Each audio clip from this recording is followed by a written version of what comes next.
안녕하세요. 경제 전문 채널 은호레터의 은호입니다. 2월 13일 목요일 전달드릴 뉴스를 간단히 살펴보겠습니다. 1월 소비자 물가지수가 시장 예상치를 웃돌며 연준의 금리 인하 기대가 약화되자 미국 증시가 하락했습니다. 미국 계란 가격이 1월 한 달 동안 급등하며 사상 최고치를 기록했습니다. 1월 중국 신에너지차 시장에서 비아디와 테슬라의 점유율이 하락했습니다. 바이두가 아랍에미리트 강국과 자율주행 로보택시 서비스 아폴로 고 도입을 논의 중입니다. 쉐브론이 2026년까지 전 세계 직원의 15에서 20%를 감축할 계획입니다. 도널드 트럼프 미국 대통령이 블라디미르 푸틴 러시아 대통령과의 통화에서 우크라이나 전쟁 종식을 위한 즉각적인 협상 개시에 합의했다고 밝혔습니다. 애플이 자사의 스트리밍 서비스 애플 TV 플러스를 안드로이드 스마트폰에서도 이용할 수 있도록 앱을 출시했습니다. 엔비디아는 여전히 강력한 성장 잠재력을 지닌 종목으로 평가받고 있으며 분석가들은 향후 12개월 동안 주가가 30% 상승할 가능성이 있다고 전망했습니다. 자세하게 하나씩 살펴볼까요? 1월 소비자 물가지수가 시장 예상치를 웃돌며 연준의 금리 인하 기대가 약화되자 미국 증시가 하락했습니다. S&P 500은 0.3%, 다우존스 지수는 0.5% 하락했으며 나스닥 지수는 0.03% 상승으로 거의 변동 없었습니다. CPI는 전월 대비 0.5%, 전년 대비 3.0% 상승하며 예상치를 넘어섰습니다. 특히 식료품과 에너지를 제외한 근원 CPI는 3.3% 상승해 연준의 긴축 기조가 장기화될 가능성이 커졌습니다. 이에 따라 10년물 국채 금리는 4.64%로 급등했고 연내 금리 인하 전망이 크게 줄어들었습니다. 테슬라와 메타 등 일부 대형 기술주는 반등했으나 전반적으로 증시는 불안한 흐름을 보였습니다. CBS 헬스는 기대 이상의 실적 발표로 급등했으며 GM과 포드는 관세 면제 논의 소식에 상승했습니다. 반면 리프트는 실적 부진으로 하락했습니다. 이번 CPI 발표로 연준이 금리 동결 기조를 이어갈 가능성이 높아졌으며 일부 전문가들은 오히려 금리 인상 가능성까지 언급하고 있습니다. 미국 계란 가격이 1월 한 달 동안 15.2% 급등하며 12개의 한판 금액이 사상 최고치인 4.95달러를 기록했습니다. 이는 2015년 이후 가장 큰 월간 상승폭입니다.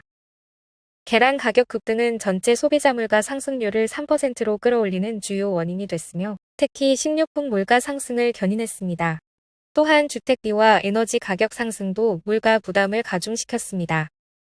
현재 계란 가격 급등의 주요 원인은 조류 인플루엔자 확산으로 인한 공급 부족 상태입니다. 농가들은 감염된 닭을 대량 살처분하고 있으며 일부 마트는 구매 제한을 시행 중입니다. 외식업계도 타격을 입어 와플하우스는 계란 주문에 추가 요금을 부과하기 시작했습니다. 전문가들은 계란 가격이 2분기까지는 안정되지 않을 것으로 전망하고 있습니다.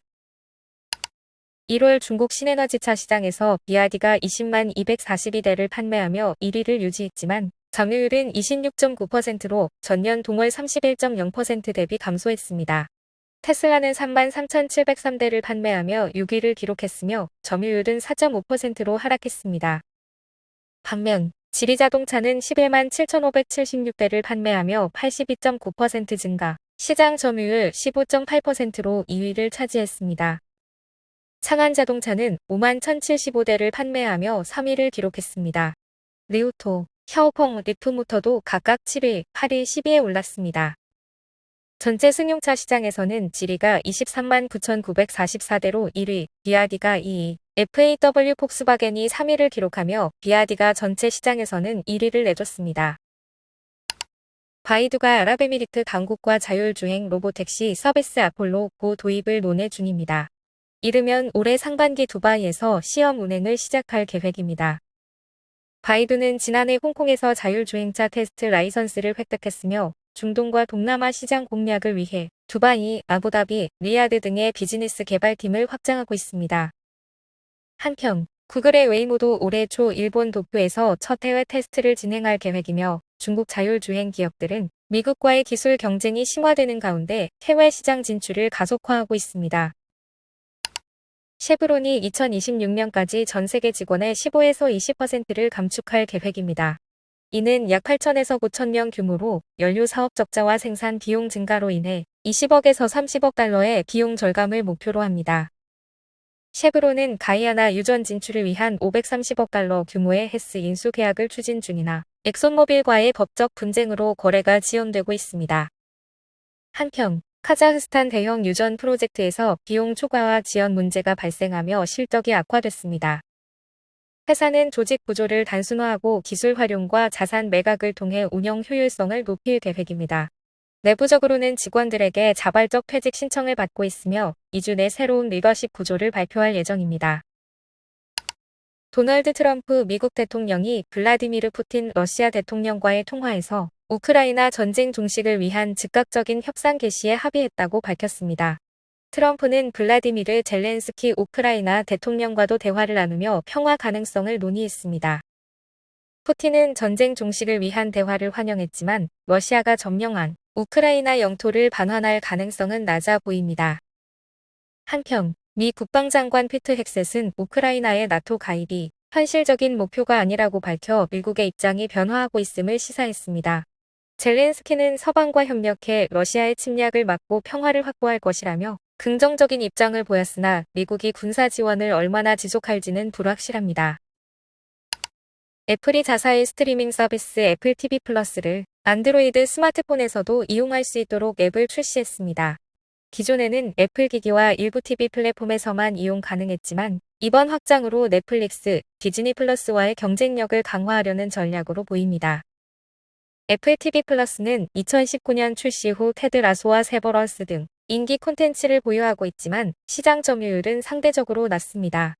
애플은 이번 확장을 통해 안드로이드 기반 글로벌 이용자를 적극 공략할 예정입니다.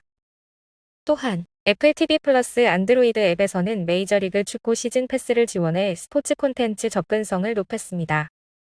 애플의 서비스 부문은 연간 1,000억 달러 이상의 매출을 기록하며 성장 중이며 이번 결정은 서비스 수익 확대 전략의 일환으로 풀이됩니다. 엔비디아는 여전히 강력한 성장 잠재력을 지닌 종목으로 평가받고 있으며 분석가들은 향후 12개월 동안 주가가 30% 상승할 가능성이 있다고 전망했습니다. 첫 번째 이유는 지속적인 매출 성장입니다. 엔비디아의 2024에서 2026년 연평균 매출 성장률은 38.5%로 S&P 500 기업 중 가장 높은 수준이며 2026년 예상 매출은 2,368억 달러로 2024년 대비 거의 2배 증가할 것으로 전망됩니다. 두 번째 이유는 밸류에이션이 개선되고 있다는 점입니다. 엔비디아의 선행 주가 수익 비율은 29.7배로 1년 전 33.3배보다 낮아졌습니다. 이는 주가 상승보다 이익 증가 속도가 더 빠르다는 것을 의미하며 밸류에이션 부담이 줄어들었다는 긍정적인 신호입니다. 세 번째 이유는 월가의 강한 매수 의견입니다.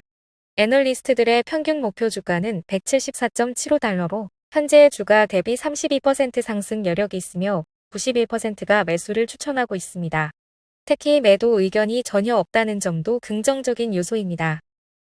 올해 초 딥시크의 저가 AI 기술 발표로 인해 엔비디아의 주가가 단기적으로 조정을 받았지만 장기적인 성장 전망과 강력한 펀더멘털 덕분에 여전히 투자 매력이 높은 종목으로 평가받고 있습니다. 오늘 전달해드릴 뉴스는 여기까지입니다. 은오레터는 투자 권유가 아닌 정보 제공을 목적으로 하며 투자 판단은 구독자 본인의 책임입니다. 들어주셔서 너무 감사드리고 은퇴하는 그날까지 파이팅입니다. 도움이 되셨다면 좋아요와 구독 부탁드립니다.